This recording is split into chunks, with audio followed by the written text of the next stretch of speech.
बिस्मिल्लाहिर्रहमानिर्रहीम।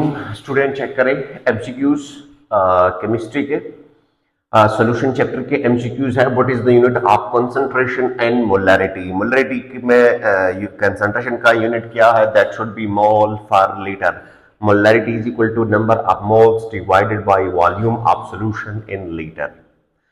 Second one है which of the following is not a method to express concentration. इनमें से कौन सा फैक्टर है, कौन सा एक फैक्टर है या जो भी है जो कि हमारे पास कंसंट्रेशन को डिफाइन नहीं करता, that would be density. MCQs number third है if 2 moles of NaCl are dissolved in 1 liter of water, what is the molarity of the solution? Student मैं बता चुका हूं, अगर 1 मोल एक सब्सटेंस को हम ले ले 1 लीटर पानी में डिसॉल्व करें तो हमारे पास क्या है, वो 1 मोलर सोल्यूशन है। अगर हम 2 मोल्स ले ले, 2 मोल्स को डिसॉल्व करें, या हम इस तरह कह ले कि हमने 58.5 ग्राम को 1 लीटर पानी में डिसॉल्व किया हुआ है तो ये 1 मोलर सोल्यूशन हुआ। अगर हमने फॉर एग्जांपल 58.5 को 2 से मल्टीप्लाई कर रहे हैं, 117 कर रहा है, तो इसका मतलब है 2 मोलर सोल्यूशन हम तैयार कर रहे हैं। तो सिंपल सी बात है, if 2 moles of NaCl are dissolved in 1 liter of water, what is the molarity of the solution? It should be B option 2m, 2 molarity 2 होगी। MCQ number 4, what happens to the molarity of a solution if more solvent is added? Student देखिए, इस sample है, अगर मैंने 1 litre पानी में 58.5 ग्राम NaCl को dissolve किया हुआ है, अगर मैं मजीद सॉल्वेंट ऐड कर रहा हूं, मजीद सॉल्वेंट का मतलब है कि मैं इसको डाइल्यूट बना रहा हूं, डाइल्यूशन कर रहा हूं, यानी सॉल्यूट की मिकदार को मैं कम कर रहा हूं। जब सॉल्यूट की मिकदार को आप कम कर रहे हैं तो इट मीन दैट मोलैरिटी क्या होगी? Molarity will be decreases. Student number next है what of the following correct describe molarity. इनमें से कौन सा फैक्टर है जो मोलैरिटी को एग्जैक्टली डिफाइन करता है? Moles of solute per KG of solvent, moles of solute per litre of solvent, grams of solute per litre of solvent, grams of solute per KG of solvent. Student जो इसे correct option है वो है moles of solute per litre of solvent. MCQ number 6 है which of the following is not a colligative property। Student देखिए, boiling point colligative property है, freezing point बता चुका हूं कोलिगेटिव प्रॉपर्टी है, ऑस्मोटिक प्रेशर जो है ये कोलिगेटिव प्रॉपर्टी है, इसमें करेक्ट ऑप्शन डेंसिटी है। MCQ number 7 student adding a non volatile solute to a solvent will.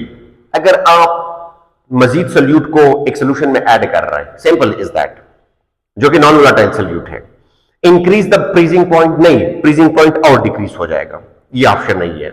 Decrease the boiling point, यानी बॉइलिंग पॉइंट और इंक्रीज हो जाएगा लेकिन डिक्रीज नहीं होगा। Option C is correct, increase the boiling point. Boiling point को क्या करता है स्टूडेंट? इंक्रीज कर लेता है। तो नेक्स्ट है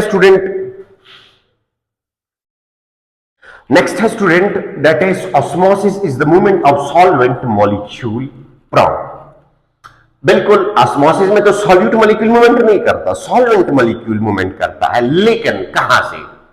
high solute concentration to low solute concentration, low solute concentration to high solute concentration, high pressure to low pressure, solid to liquid state. Student check करें, सिंपल है, मैं बता चुका हूं कि 2 कंटेनर है हमारे पास, 2 कंटेनर है, और यहां पे मैंने सेमी परमेएबल मेम्ब्रेन को यूज किया हुआ है।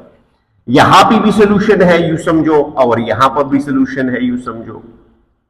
फॉर एग्जांपल ये डाइल्यूट सोल्यूशन है। अब डाइल्यूट सोल्यूशन का मतलब क्या हुआ? डाइल्यूट सोल्यूशन का मतलब है स्टूडेंट कि यहां पे सॉल्वेंट की मिकदार ज्यादा है, यहां पर भी सोल्यूशन है स्टूडेंट, लेकिन यहां पे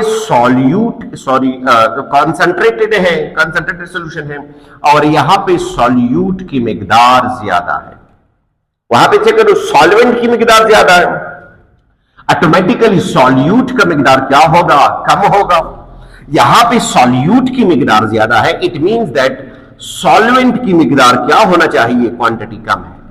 तो it means that low solute concentration से सॉल्वेंट मूवमेंट कर रहा होता है टू हाई सोल्यूट कंसंट्रेशन, यानी लो सोल्यूट कंसंट्रेशन से टू हाई सोल्यूट कंसंट्रेशन, या यू भी कह सकते हैं कि हाई सॉल्वेंट कंसंट्रेशन से to low solvent concentration. It mean that low solute concentration से मूवमेंट कर रहा है solvent to high solute concentration तक, यानी जहां पे सॉल्यूट की कंसंट्रेशन कम हो तो उसका मतलब है वहां पे सॉल्वेंट ज्यादा है। तो इसलिए मैं कह रहा हूं कि low solute concentration mean high solvent concentration to high solute concentration, यानी यहां पे सॉल्यूट क्या है, ज्यादा है, और सॉल्वेंट क्या है, कम है। तो लो सॉल्यूट कंसंट्रेशन से high solute concentration, that option B is the correct option. MCQ number 9, what happens to the vapor pressure of solvent when non-volatile is added? Student देखिए, मैंने कहा था कि lowering of vapor pressure, student बताया था कि अगर आप नॉन वोलेटाइल सोल्यूट को आप मजीद सोल्यूशन में ऐड कर रहे हैं, इट इंक्रीजेस, वेपर प्रेशर को इंक्रीज करेगा, it decreases, it remain the same, it depend upon the solute, नहीं, इट डिक्रीजेस। स्टूडेंट वाज़ेह है कि ये वेपर प्रेशर को क्या करता है, लो करता है। स्टूडेंट बता चुका हूं, अगर प्योर सॉल्वेंट है, प्योर सॉल्वेंट का वेपर प्रेशर अलग होगा। अगर हम उसी सॉल्वेंट में सोल्यूट को ऐड कर रहे हैं, हम वेपर प्रेशर को और कम कर रहे हैं। अगर हम और सोल्यूट को ऐड कर रहे हैं तो it mean that we will decreases the vapour pressure of the concern solution. MCQ number 10, which of the following solution will have the highest boiling point?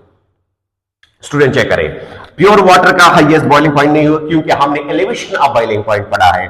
B में 0.1 मोलर NaCl, 0.1 मोलर NaCl, 0.2, अब 0.1 के बाद 0.2 है तो it means इसको भी ignore करना होगा।